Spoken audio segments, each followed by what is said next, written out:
저는 41살 조금 늦은 나이에 아내를 만나 결혼했고 지금은 3년이 더 지났습니다.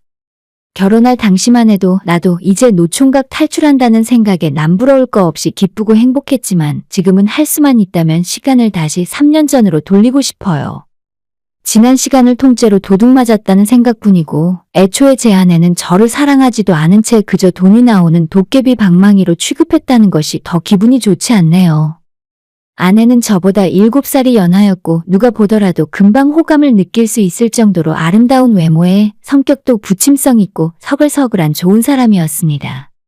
처음 만났을 때부터 한눈에 반했는데 아내가 제 고백을 받아주고 연애를 시작하게 되어서 이게 꿈인가 생시인가 헷갈릴 정도로 행복했었어요. 저는 사실 예전부터 여자에게 별로 인기가 없었습니다. 남자치고는 키도 좀 작은 편이었고 왜소한 몸에 나이를 먹어가니 술배만 자꾸 나오더라고요. 아내를 만나기 전 마지막 연애를 20대 중반에 잠깐 했었지만 별로 좋게 헤어진 기억은 아니라서 그 뒤로 여자를 만나는 것 자체가 무서워졌어요. 다행히 공부는 곧잘 하는 편이었고 좋은 대학 나와서 대기업 IT 회사에 취업을 하게 되었습니다.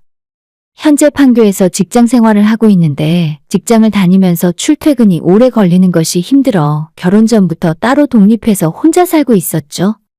부모님은 예전부터 계속 한남동에 살고 계시고 두 분 모두 전문직이시라 집안 형편도 나쁘진 않다고 생각해요.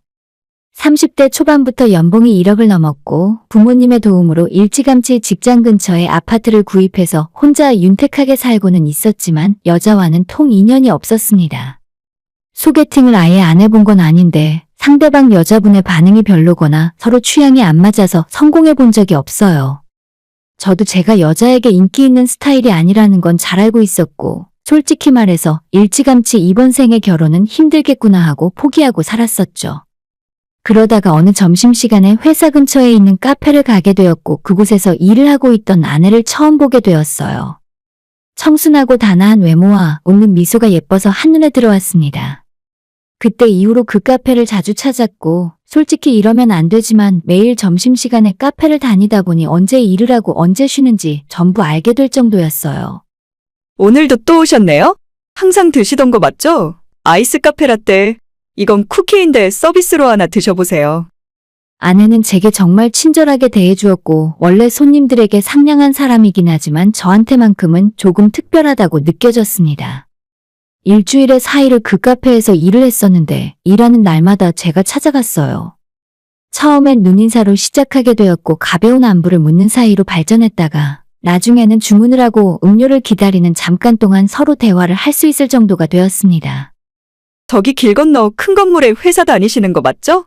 회사 건물 1층에 카페가 있는 걸로 아는데 우리 가게 커피가 입에 잘 맞으시나 봐요? 유치하지만 일부러 저를 어필하기 위해 사원증을 눈에 띄도록 목에 걸고 있었는데 아내가 그걸 눈치채고 말을 걸었을 때는 조금 창피하기까지 했어요. 가벼운 대화를 나눌 수 있게 되고 석 달 정도 지났을 때 제가 용기를 내어 연락처를 알려달라고 했더니 아내가 조금 망설이다가 영수증 종이에 번호를 적어주었습니다. 그 이후로 밖에서 만나서 식사도 하고 쉬는 날에 영화를 보며 데이트도 했었습니다. 저는 아내를 너무 좋아했고 이것저것 따지고 재는 거 없이 순수하게 사랑했어요. 대학을 제대로 졸업하지 못했고 전문적인 자격증이나 기술 없이 카페에서 일을 하고 있었지만 그런 건 전혀 중요하지 않았습니다. 아내는 대화를 나누면 나눌수록 고졸학력이라고는 믿을 수 없을 정도로 현명했어요. 재테크에 대한 지식도 탁월했고 200만 원이 되지 않는 월급을 쪼개서 적금 통장을 2개나 만들었고 부모님과 함께 살면서 생활비와 용돈까지 드리고 있더라고요. 연애를 정말 오랜만에 해보는 제가 무조건 비싸고 좋은 곳만 데려가려고 할 때마다 자기는 이런 곳은 부담스럽고 돈이 아깝다며 순댓국 감자탕이 더 좋다고 말을 하던 사람이었습니다. 집안일도 야무지게 잘하는 것 같고 본인이 한가한 날에는 제 점심 도시락을 싸서 가져다 줄 정도로 요리도 정말 잘했어요.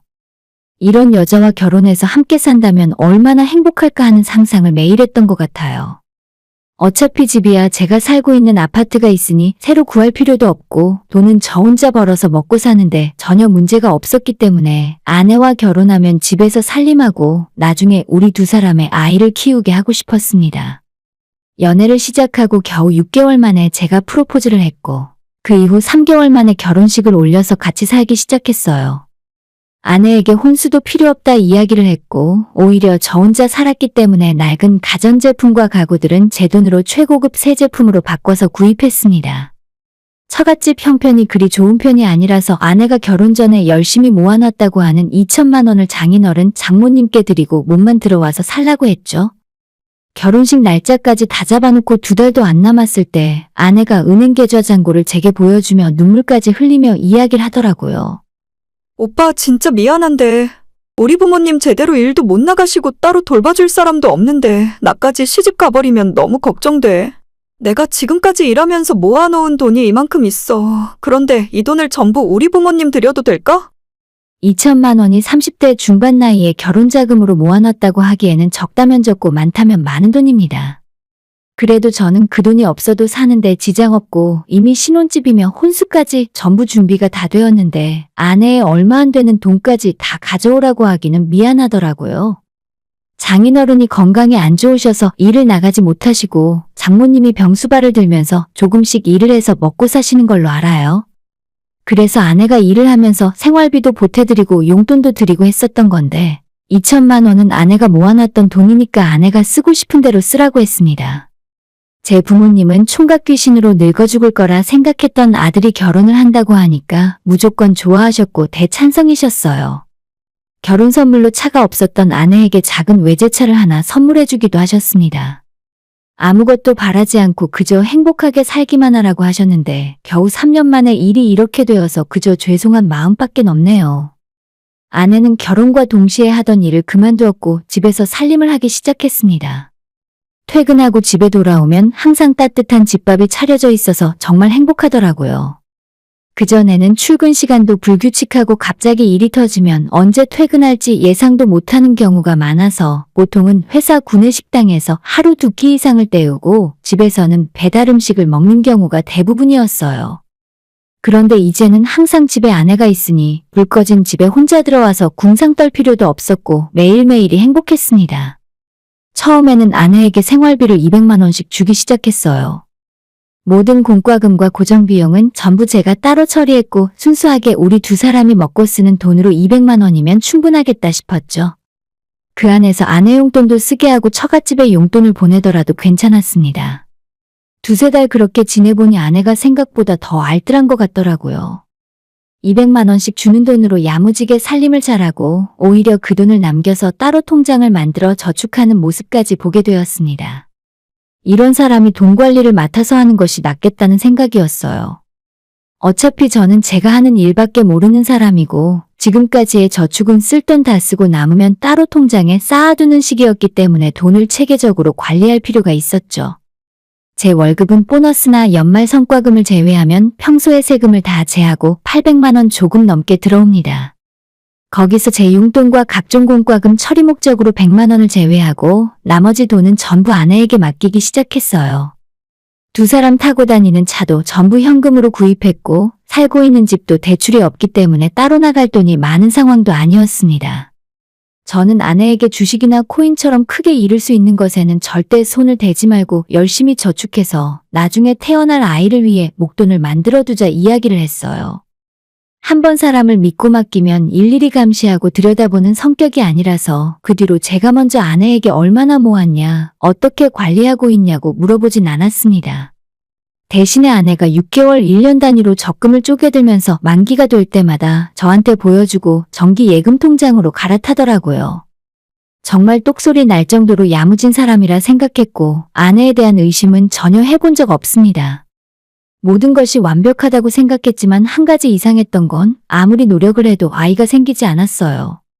아내도 건강했고 저도 건강한 편인데 1년이 넘게 지나도록 아이가 생기지 않으니 너무 늦은 나이에 만나서 결혼을 했기 때문인가 하는 걱정이 되었습니다.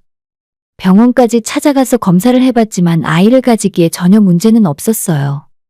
오죽했으면 답답한 나머지 시험관이라도 해볼까 고민을 했던 적도 있었는데 아내가 그건 절대 싫다고 자연적으로 노력을 더 해보자고 해서 포기했습니다. 결국 결혼한 지 3년이 지났고 제 나이가 40대 중반이 되자 이제는 아이를 갖는 건 무리라는 생각에 단념하게 되더라고요. 우리 두 사람을 닮은 아이를 갖지 못한다는 것이 크게 상심으로 다가왔지만 혼자 외롭게 늙어갈 뻔했던 제가 아내를 만나서 가정을 이루고 산다는 것만으로 감사하고 행복한 일이라 마음을 먹었어요. 그렇게 결혼 생활이 어느덧 3년이 지났고 최근 저희 부모님이 가지고 계신 건물을 싹 다 리모델링하면서 이참에 제 앞으로 해주기로 하셨습니다. 왕십리 쪽에 있는 3층짜리 작은 건물인데 1층에 편의점이 들어와 있고 2층에는 태권도 학원, 3층에 미술학원이 있었어요. 요즘 경기가 너무 안 좋아서 그런지 1층 편의점도 폐업하고 정리하겠다는 연락을 받았고 2층과 3층 역시도 힘들어서 더는 못하겠다 하더라고요. 한 번에 건물이 통째로 비어버리게 되어 아예 이번 기회에 돈을 들여 싹 다 깔끔하게 리모델링을 하고 카페 같은 곳이 들어오면 괜찮겠다 싶었습니다. 리모델링을 해서 건물값이 오르면 나중에 물려받을 때 세금도 더 많이 내야 할 것 같아서 아예 지금 명의를 가져가라 하시더라고요. 양도세는 제가 부담하기로 해서 아내에게 우리 지금까지 모아놓은 돈이 얼마나 되냐고 물었는데 그때부터 아내의 반응이 이상했습니다. 돈? 있지. 그런데 전부 정기예금으로 넣어놨는데 지금 해약하면 이자가 너무 아깝잖아. 일단 세금 문제는 아버님이 해결해 주시면 안 돼? 나중에 예금 만기 되면 그때 우리가 돈 갚으면 될 거 아냐.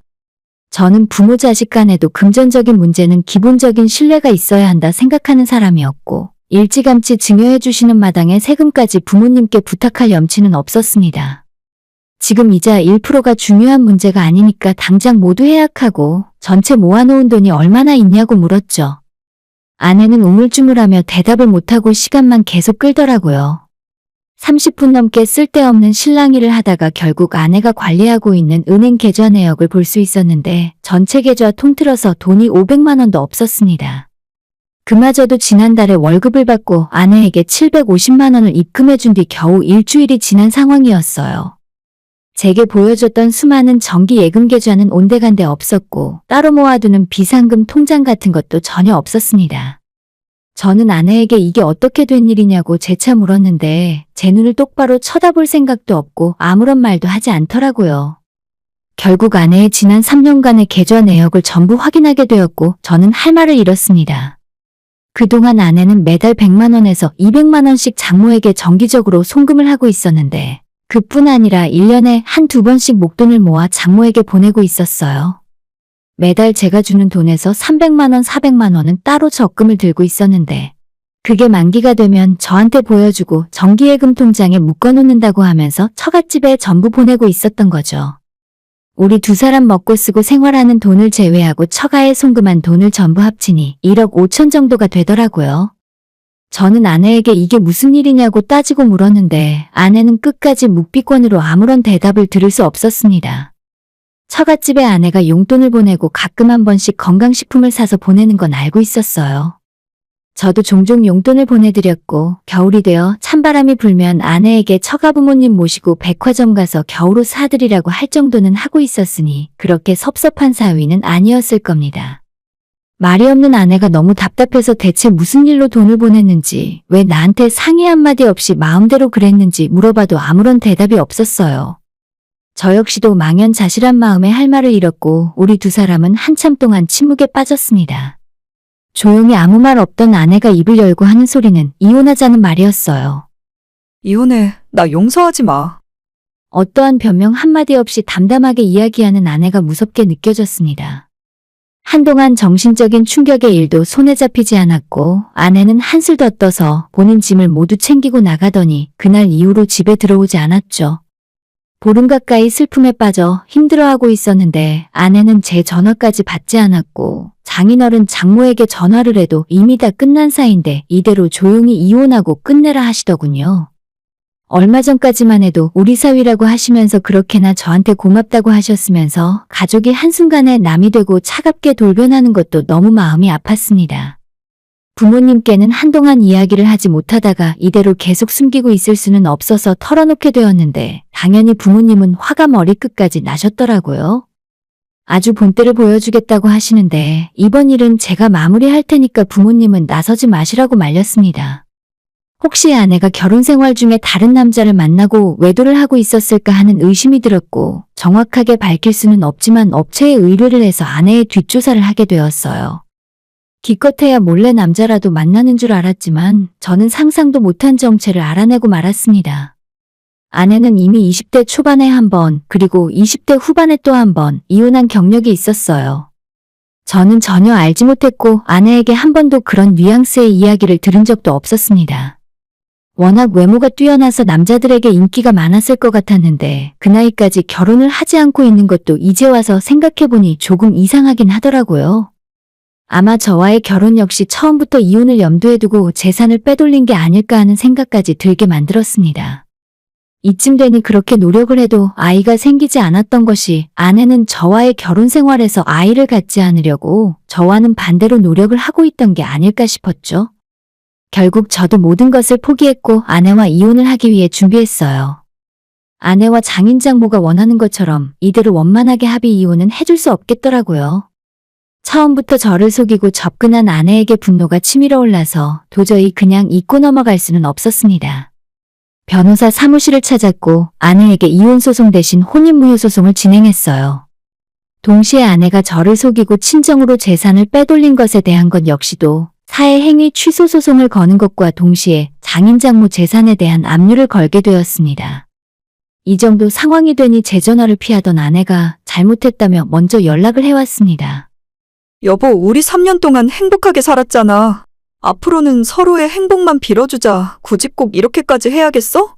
회사를 다니다가 그만두더라도 퇴직금이란 게 있는데 나도 퇴직금 미리 땡겨받은 거나 마찬가지잖아. 끝까지 되도 않는 소리를 하는 아내에게 저는 더 이상 할 말이 없었습니다. 차근차근 법대로 진행할 테니까 아내에게도 너 나름대로 알아서 대응하라고 했어요. 할 말이 있으면 변호사를 통해서 하고 혼인무효 소송이 다 끝나면 민사소송까지 들어갈 예정이니 각오 단단히 해두라고 일렀습니다. 저는 지난 3년 동안 마치 꿈을 꾼 것 같아요. 예쁜 아내와 우리 두 사람을 쏙 빼닮은 아이를 낳고 행복하게 살 수 있을 줄 알았습니다. 하지만 전부 제 망상일 뿐이었고 아내는 처음부터 저와는 다른 생각이었어요.